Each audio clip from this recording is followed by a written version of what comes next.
Hi ನಮಸ್ತೆ ಎಲ್ಲರಿಗೂ welcome to my channel. ಯಾರು ನಿಸ್ವಿಕಾ ಕುಕ್ಕಿಂಗ್ ಚಾನಲ್ ನೋಡ್ತಿದ್ರು ದಯವಿಟ್ಟು ಹೊಸಬರಾದರೆ ನನ್ನ ಚಾನಲ್ಗೆ ಸಬ್ಸ್ಕ್ರೈಬ್ ಮಾಡ್ಕೊಳ್ಳಿ, ಹಾಗೆ ಸಪೋರ್ಟ್ ಮಾಡಿ. ಬನ್ನಿ ಇವತ್ತು ಒಂದು ಹೆಲ್ತಿ ಫುಡ್ ನಿಮಗೆ ಹೇಗೆ ಮಾಡುವುದಂತ ಹೇಳ್ಕೊಡ್ತೀನಿ ಸಿಂಪಲ್ಲಾಗಿ. ರೋಗೆ ದೋಸೆ ಮಾಡುವುದು ನೋಡಿ, ಸಿಂಪಲ್ ಈಸಿ ರೆಸಿಪಿ ಅಂತಲೇ ಹೇಳ್ಬೋದು. ನಾವು ಮನೇಲಿ ಒಂದು 5 ಅಥವಾ 10 ನಿಮಿಷದಲ್ಲಿ ಆರಾಮ್ಸಾಗಿ ಮಾಡಿ ತಿನ್ಕೋಬೋದು. ಇದನ್ನು ನೋಡಿ ಮಕ್ಕಳಿಗಾಯಿತು, ಟಿಫಿನ್ ಬಾಕ್ಸ್ ಆಯಿತು, ಲಂಚ್ ಬಾಕ್ಸ್ ಆಯಿತು, ಹಾಲ್ ಬಾಕ್ಸಿಗೆ ಕೂಡ ಇದನ್ನು ನಾವು ಕಟ್ಕೊಂಡು ಹೋಗ್ಬೋದು. ಎಮರ್ಜೆನ್ಸಿ ಇತ್ತಪ್ಪ ಅಂದರೆ ಈ ಫುಡ್ ಮಾಡಿ, ತುಂಬ ಚೆನ್ನಾಗಿ ಬರ್ತದೆ ನೋಡಿ. ದಯವಿಟ್ಟು ಒಳ್ಳೆ ಫುಡ್ ಇದು, ಗುಡ್ ಹೆಲ್ತ್ ಫುಡ್ ಅಂತಲೂ ಹೇಳ್ಬೋದು. ದಯವಿಟ್ಟು ಒಂದ್ಸಲ ನೀವು ನಿಮ್ಮ ಮನೇಲಿ ಟ್ರೈ ಮಾಡಿ, ಹಾಗೆ ಹೇಗೈತೆ ಅಂತ ಕಮೆಂಟ್ಸ್ ಮಾಡಿ. ಇದರೊಳಗಡೆ ಆಲೂಗಡ್ಡೆ ಬಾಜಿ ಇದ್ರಂಕರು ಸೂಪರ್, ತುಂಬ ರುಚಿ ಬರ್ತದೆ ತುಂಬ ಅಲ್ವಾ. ಚಟ್ನಿದೇನೋ ಅವಶ್ಯಕತೆ ಇರೋಲ್ಲ, ಆಲೂಗಡ್ಡೆ ಬಾಜಿ ಇದ್ದರೆ ಸಾಕು. ನೋಡಿ ಎಷ್ಟು ಸ್ಮೂತ್ ಬಂದಿದೆ ನೋಡಿ ದೋಸೆವು, ರಾಗಿ ದೋಸೆ. ಇದಕ್ಕೆ ಮೈದಾನೂ ಇಲ್ಲ, ಉದ್ದಿನ ಬೇಳೆನೂ ಹಾಕಲ್ಲ, ಸೋಡಾನೂ ಇಲ್ಲ, ಏನಿಲ್ಲ. ಆರಾಮ್ಸೆ 1 2 3 ಐಟಮ್ಸ್ಲಿದ್ದು ಅಷ್ಟೇ ಮಾಡ್ಬೋದು. ಎಷ್ಟು ಸ್ಮೂತ್ ಇದೆ ನೋಡಿ. ಬನ್ನಿ ಹೇಗೆ ಮಾಡೋದು ಅಂತ ಹೇಳ್ಕೊಡ್ತೀನಿ ನಿಮಗೆ. ನೋಡಿ, 2 ಕಪ್ಪು ರಾಗಿ ಹಿಟ್ಟು ತೊಗೊಂಡಿದ್ದೀನಿ. ಅಳತೆ ಮೇನ್ ಇಂಪಾರ್ಟೆಂಟು.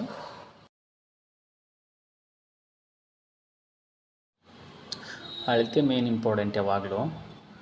ನೋಡಿ 2 ಕಪ್ಪು ರಾಗಿ ಹಿಟ್ಟು ತೊಗೊಂಡಿದ್ದೀನಿ. 2 ಕಪ್ಪು ರಾಗಿ ಹಿಟ್ಟಿಗೆ ನಾವು ಏನು ಮಾಡೋಣ ಅಂದರೆ 1 ಕಪ್ ಗೋಧಿ ಹಿಟ್ಟು ಹಾಕ್ಕೊಳ್ಳೋಣ. ಇಷ್ಟೇ, 1 ಕಪ್ ಗೋಧಿ ಹಿಟ್ಟು ಹಾಕ್ಕೊಂಡು ನಾವು ಒಂದು ಸ್ವಲ್ಪ ಸಾಲ್ಟ್ ಹಾಕ್ಕೊಳ್ಳೋಣ. ಸಾಲ್ಟ್ ಹಾಕ್ಕೊಂಡಾದಮೇಲೆ ಒಂದು ಸ್ವಲ್ಪ ಅಡುಗೆ ಸೋಡಾ ಯೂಸ್ ಮಾಡೋಣ. ಅಡುಗೆ ಸೋಡಾ ಯೂಸ್ ಮಾಡಿ ಇದನ್ನು ಅದೇ ಸ್ಪೂನಲ್ಲಿ ನೀಟಾಗಿ ಮಿಕ್ಸ್ ಮಾಡೋಣ.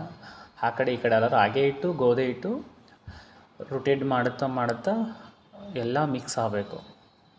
ಎಷ್ಟು ನೀಟಾಗಿ ಕಲಿಸ್ಬೇಕಂದ್ರೆ ಅಷ್ಟು ನೀಟಾಗಿ ಕಲಿಸ್ಕೋಬೇಕು. ಸಪ್ರೇಟ್ ಆದರೆ ಸ್ವಲ್ಪ ಗಂಟು ಆಗಿಬಿಡ್ತದೆ. ಅದಕ್ಕೆ ಈಸಿ ಇದು, ಆರಾಮ್ಸೆ ಕಲಿಸ್ಕೊಂಡು ಆಮೇಲೆ ಇದಕ್ಕೆ ಏನು ಮಾಡೋಂದರೆ ನಾವು ಸ್ವಲ್ಪ ನೀರು ಹಾಕುತ್ತಾ ಕಲಿಸ್ಕೊಳ್ಳೋಣ. ಸ್ವಲ್ಪ ನೀರು ಹಾಕಬೇಕು ಯಾವಾಗಲೂ. ನೋಡಿ ಎಷ್ಟು ನೀಟಾಗಿ ಕಲಿಸ್ಕೊಂಡಿದ್ದೀನಿ ನೋಡಿ.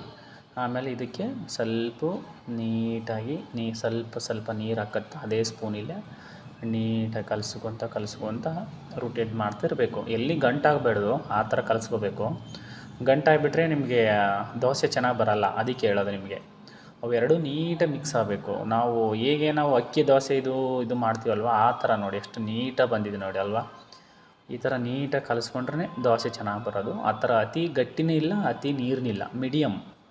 ನಾವು ಅಕ್ಕಿ ದೋಸೆ ಈ ಥರ ಮಾಡ್ತೀವಲ್ವ, ಅದೇ ಥರ ಸೇಮ್ ಕಲಿಸ್ಕೊಂಡಾದಮೇಲೆ ಇದನ್ನೇನು ಮಾಡಬೇಕಂದ್ರೆ ಒಂದು 10 15 20 ನಿಮಿಷ ಮುಚ್ಚಿಟ್ಟು ಬಿಟ್ಬಿಡೋಣ, ಸೈಡ್ ಇಟ್ಬಿಡೋಣ.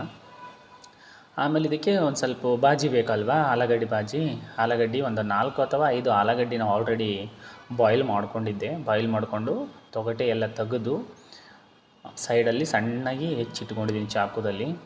ಆಮೇಲೆ ಇದಕ್ಕೆ ಏನು ಮಾಡೋಣ, ಒಂದು ಪಾತ್ರೆ ತೊಗೊಂಡಿದ್ದೀನಿ.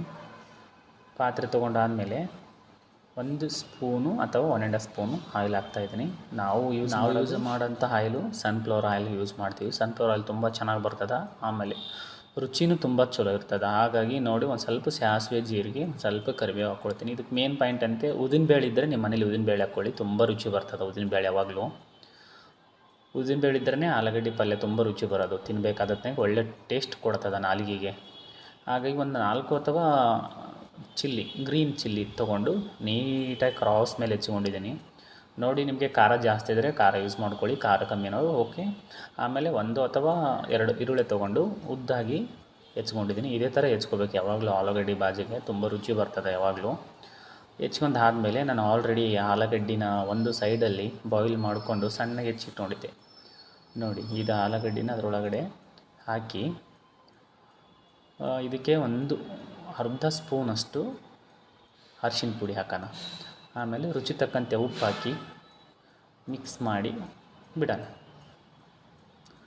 ನೋಡಿ, ನಾನು ಇಷ್ಟು ಸಣ್ಣ ಅಂದರೆ ಒಂದು ಸ್ವಲ್ಪ ಇರಲಿ, ಮೀಡಿಯಮ್ ಆಗಿ ಆಲೂಗಡ್ಡೆನ ಹೆಚ್ಚಿ ಹಾಕಿಂತ ಒಂದು ರುಚಿ ತಕ್ಕಂತೆ ಉಪ್ಪು ಹಾಕ್ಕೊಂಡು ಆಮೇಲೆ ಇದಕ್ಕೆ 1/4 ಭಾಗದಷ್ಟು ಅರಿಶಿನ ಪುಡಿ ಹಾಕ್ಕೊಂಡು ನೀಟಾಗಿ ಆ ಕಡೆ ಈ ಕಡೆ ರೊಟೇಟ್ ಮಾಡ್ತಾ ಮಿಕ್ಸ್ ಮಾಡೋಣ. ತುಂಬ ರುಚಿ ಬರ್ತದೆ. ದಯವಿಟ್ಟು ನಿಮ್ಮ ಮನೇಲಿ ನೋಡಿ. ರಾಗಿ ದೋಸೆ ತುಂಬ ಒಳ್ಳೆಯದು ಆರೋಗ್ಯಕ್ಕೆ, ರಾಗಿ ಇಡ್ಲಿ ಕೂಡ ತುಂಬ ಒಳ್ಳೆಯದು, ರಾಗಿ ಪಡ್ಡು ತುಂಬ ಒಳ್ಳೆಯದು. ಈಗಿನ ಜನ್ರೇಷನ್ ಒಳಗಡೆ ಒಳ್ಳೆ ಫುಡ್ ಅಂತಲೇ ಹೇಳ್ಬೋದು ರಾಗಿ ಐಟಮ್ಸ್ ಎಲ್ಲ. ಪಲ್ಯವೆಲ್ಲ ಆಯಿತು, ಸೈಡ್ ಇಟ್ಕೊಂಡಾದ್ಮೇಲೆ ನೋಡಿ ದೋಸೆ ಹಾಕೋಣ. ಒಂದು 15 ನಿಮಿಷ ಆಯಿತು, ನಾವು ಆಗಲೇ ಆಲ್ರೆಡಿ ಹಿಟ್ಟು ಕಲಸಿಟ್ಟು ಹೀಗೆ ಒಂದು ನಮ್ಮ ಮನೆಯಲ್ಲಿ ತವಾ ಸ್ವಲ್ಪ ದಪ್ಪ ಇರೋದು ಹಂಚಿದೆ, ಹಂಚನ್ನು ಸ್ವಲ್ಪ ಕಾಯಕ್ಕೆ ಬಿಡೋಣ. ಗ್ಯಾಸ್ ಹಚ್ಚಿ ಆದಮೇಲೆ ಸೈಡು ನೋಡಿ ಒಂದು ಸ್ವಲ್ಪ ಆಯಿಲ್ ಹಾಕಿ ಇಟ್ಕೊಂಡಿದ್ದೀನಿ. ಫಸ್ಟ್ ಇದಕ್ಕೆ 1 ಸ್ಪೂನ್ ಆಯಿಲ್ ಹಾಕಿ, ಇಲ್ಲಾಂದ್ರೆ ನೀರು ಹಾಕಿ ನೀಟಾಗಿ ಒರೆಸ್ಕೊಳ್ಳಿ, ನಡೀತದೆ, ಏನಾಗಲ್ಲ. 1 ಸ್ಪೂನ್ ಆಯಿಲ್ ಹಾಕಿ ಆದಮೇಲೆ ಒಂದು 2 ಅಥವಾ 3 ನಿಮಿಷ ಬಿಡಿ. ಸ್ವಲ್ಪ ತವ ಕಾಯ್ಬೇಕು ಯಾವಾಗಲೂ. ತವ ಕಾದ್ಮೇಲೆ ದೋಸೆ ನಾವು ಹಾಕಬೇಕು, ಇಲ್ಲಾಂದರೆ ದೋಸೆ ಸರಿ ಬರಲ್ಲ. ನೋಡಬೇಕು ಫಸ್ಟು ತವ ಕಾದಿದೆ ಇಲ್ಲ ಅಂತ ನೋಡಬೇಕು. ಒಂದು ಸ್ವಲ್ಪ ಆಯಿಲ್ ಹಾಕಿದ್ದೀನಿ ನೋಡಿ. ಈಗ ಆಲ್ರೆಡಿ ತವ ಕಾದಿದೆ. ಈಗ ದೋಸೆ ಹಾಕೋಕೆ ಸ್ಟಾರ್ಟ್ ಮಾಡೋಣ. ಒಂದೊಂದೇ ದೋಸೆ ಹಾಕೋಣ ನೋಡಿ. ಫಸ್ಟ್ ನಾನು ಒಂದು ಮಸಾಲೆ ದೋಸೆ ಹಾಕ್ತಾಯಿದ್ದೀನಿ. ಸ್ವಲ್ಪ ಖಾರ ಉಪ್ಪು ಹಾಕ್ಕೊಂಡ್ರೆ ತಿನ್ನೋಕೆ ರುಚಿ ಬರ್ತಂತ ನಮ್ಮ ಮನೆಯಲ್ಲಿ ಐ ಥಿಂಕ್. ಹಾಗಾಗಿ ನಾನು ಫಸ್ಟ್ ಹಾಕ್ಕೊಳ್ಳೋದೆ ಸ್ವಲ್ಪ ಖಾರ ಉಪ್ಪು ಮೇಲೆಲ್ಲ ಉದುರಿಸ್ಕೊಂಡು ಆಮೇಲೆ ಎಕ್ಸ್ಟ್ರಾ ದೋಸೆ ಹಾಕ್ತೀನಿ ನಾನು ಯಾವಾಗಲೂ ಹಾಕಿದ್ರು. ನೋಡಿ ಎಷ್ಟು ನೀಟಾಗಿ ಬಂದಿದೆ ಅಲ್ವಾ, ತುಂಬ ಚೆನ್ನಾಗಿರ್ತದೆ ನೋಡಿ. ದಯವಿಟ್ಟು ನೀವು ಎಣ್ಣೆ ಹಚ್ಚೋದು ಟ್ರೈ ಮಾಡಿ, ಅದು ಹೇಗಾಗಿದೆ ಅಂತ ಕಮೆಂಟ್ಸ್ ಮಾಡಿ.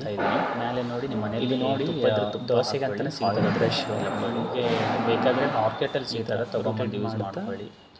ತುಂಬ ಚೆನ್ನಾಗಿ ಬರ್ತದೆ ಅದು ಬ್ರಷು, ಆಯಿಲ್ ಇದು ಮಾಡೋದು.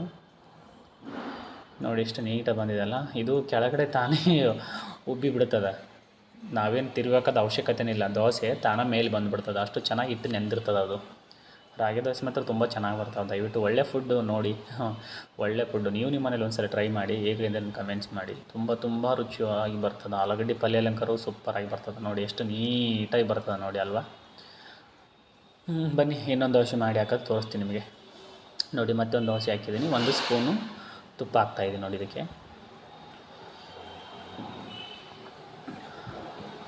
ಎಷ್ಟು ನೀಟಾಗಿ ಬರ್ತಾವೆ ಅಂದರೆ ಅಷ್ಟು ನೀಟಾಗಿ ಬರ್ತಾವೆ, ಎಲ್ಲಿ ಕಟ್ಟಾಗಲ್ಲ ದೋಸೆ, ಅಷ್ಟು ನೀಟ್ ಹಾಕ್ಬೋದು ನಾವು. ನೋಡಿ 1 ಸ್ಪೂನ್ ತುಪ್ಪ ಹಾಕ್ಕೊಂಡಿದ್ದೀನಿ.